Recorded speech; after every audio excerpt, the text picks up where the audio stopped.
Today marks 1 year since the sale of Chelsea to Todd Boehly's consortium. And now we hear in the last hour, Chelsea have appointed this man, Chris Jurasek, as the new Chelsea chief executive. He's got a plum job. Well, who is he? Well, he's been working with Todd Boehly and his Clear Lake Capital Company as operating executive. This is Boehly's private equity firm. So he knows this fella, but like so many who come in, what do they know about English football? What do they know about the Premier League? What do they know about the workings of a Premier League club? And is he the right fit? What do you think? Further down the line, is this another individual who will come and go, as so many seem to do? Look, I mean, we can make cases for arguments about people that we now applaud and laud. People talk about the Chelsea boardroom and they talk about what Marina did for years and how much that would have been a loss to Chelsea when she walked out the door. But she walked into the office 20 years ago and measured up the room for Roman Abramovich's desk because she was his secretary, and then she becomes a football operator through experience. So with that in mind, I think we have to get context about what people may be able to bring to the equation. Of course, there's an element of acquired knowledge. Of course, the benefit of experience is something that you can't buy it, you can't borrow it, you can't pretend you've got it, you have to have it, right? And with that in mind, Todd Boehly will have had a baptism of fire. He will have seen the landscape, he will have read about the way English football was held together, not believed it, sat in Premier League meetings, seen the reaction to the press to the decisions he's making, seen how the consequences of his actions, and he'll have been a quick study. You don't get in a position when you're head of a private equity firm that can facilitate the purchase of a football club for £2.5 billion and not be in a situation where you can pivot, react, and learn lessons from the experiences that you've got. Nothing is wrong with making mistakes. It's all about not making the same mistakes again.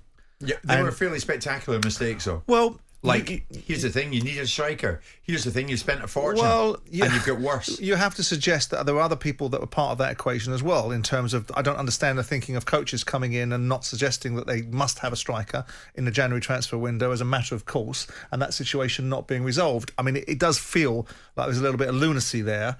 It's like the deaf leading the blind in terms of outcomes that would make no sense to anybody, because you're in a situation where people can't understand why the basic principles of a team that seems to be devoid of an ability to score a goal wouldn't buy a centre forward. We can all see it, and so can the coach, and so can the owner, and so can the recruitment staff. So as you now speak, they're 12th. That's how they finished the season. Irrelevant. They won it. That's gone. Irrelevant. It's gone.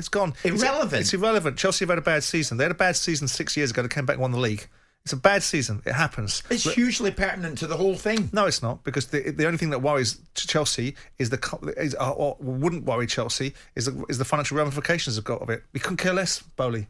Couldn't care less about the financial ramifications of it. He spent £600 million on players. They've learnt a steep lesson. They've had a steep learning curve. Better to do it now and get it out of the way than continue to make mistakes. And now they'll move on a base of, okay, we've got a coach in that can take us to a level. We know that Pochettino can take them to a level. Right? And we know that they're going to plug in the gaps around the side. There was always going to be a challenge. It was a year ago that existentially Chelsea was in jeopardy. So let's get context. Oh, I know, but Simon, come on. Let's get so context. Much, when you and I met in Qatar, you turned to me and you were saying, yeah, that was interesting. It would be very interesting to see the impact that this fellow makes on Chelsea and in English football. It's only interesting so far. It's been a mess. Well, it's only interesting so far is the fact that Todd Boehly will do things the way he wants to do things, and he'll learn at his own pace. He'll make his own decisions, because it's the money that he's put in the football club. Chelsea will undoubtedly get there. This is a marathon, not a sprint. Yeah, but everybody's going to try and get there next season. Sure. They could be also runs again. And that's fine. But, whilst my betting regime isn't particularly successful at this moment in time... No, you owe me a grand. I do. And that will be resolved in all due time. For charity. For charity. But the charity's on to me. But the point is that I don't believe that Chelsea will continue in this situation. They finished 12th. Well, it could get worse. Well, yes, they could. They could have got themselves relegated, and that would have been worse. And then people could have had that particular. Well, that would have been a story, yeah. Yeah, but if you're Todd Boehly, in all seriousness, you're looking at this going, well, wow, this was a lot of money to have spent to have achieved nothing particularly substantial. All the people that are waiting for me to do things in a different way and have the consequences of it. All the people that reported on my conversation in California about a playoff game. All the people that talk about the things that I talk about in a certain way and represent it in a certain way without giving it nuance and context. Or have a field day representing me as a completely clueless owner that's wasted. You don't need nuance and context to realise you're 12th. No, you don't. And you've spent a fortune to make yourselves worse. And that's fine. But that's fine. But worse than what? Worse than the side that wasn't going to be existing in a year ago. Worse than a situation that ultimately had far greater consequences to it. It's a moment in time. All right, it's a moment in time. So how do you look upon what he's done in the time he's been in? Well, I will.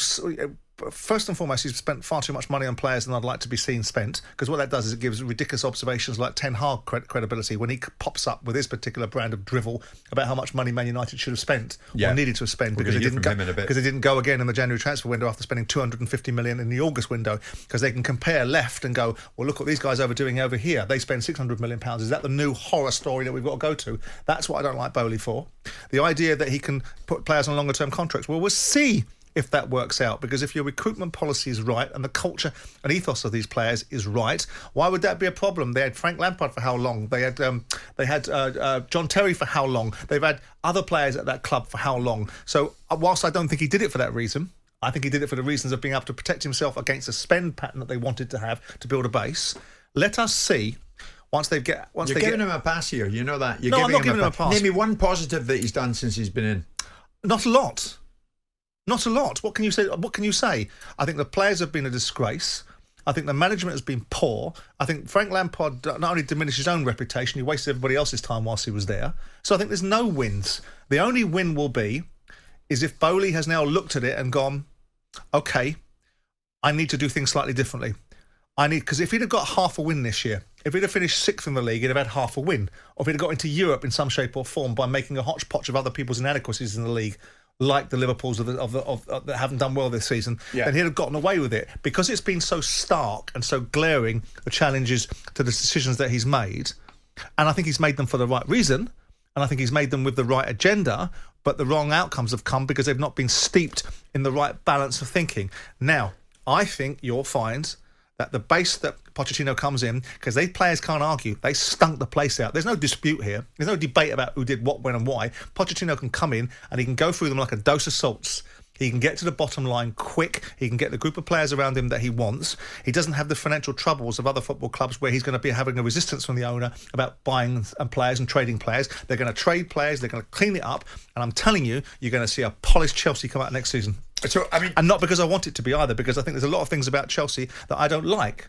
I don't like the £600 million spend. Who would like that? Who thinks that's great? Who thinks that's great for football? So he's going to have to move out players who Boehly and the others signed in long-term deals? Not necessarily. He's going to have to move out players that are no longer seen to be fit for purpose, whether you think that's Ruben Loftus-Cheek, whether you think it's Callum Hudson-Odoi, whether you think it's Mason Mount, whether you think that those players, because they're academy players that will have a huge amount of impact on the balance sheet. If you sell Mason Mount for 50 million quid, you've made £50 million profit. If you do the same with Callum Hudson-Odoi, if you do the same with Loftus-Cheek, and all those players get out for 30, 25, 40 million quid, that's straightforward profit. There's no value to anybody else. There's no carrying value on their balance sheet because they're academy players.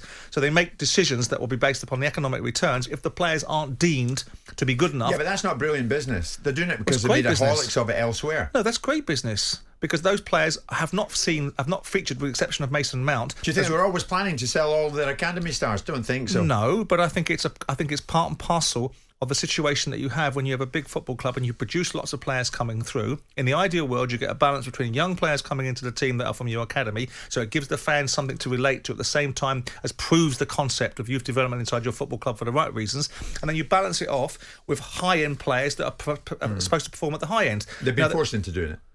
No, I don't think... They've been forced into selling the academy players because of the predicament they find themselves in. Think about it. Ruben Loftus-Cheek, has he done it? Has he really done it? No. So then what are we talking about with Ruben? Has he been given the opportunity to do it? He's had plenty of opportunities. Has Mount? Well, Mount's done it.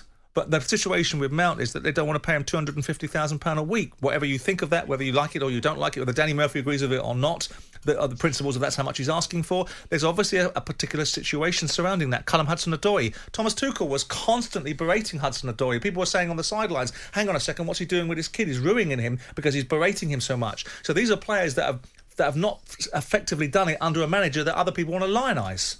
So with that in mind, you've got to get the balance right. Now, have they spent 105 million on Fernandes? Preposterous. Of course it was. The Portuguese had Boehly's pants down. They did the same at Brighton with Cucurella.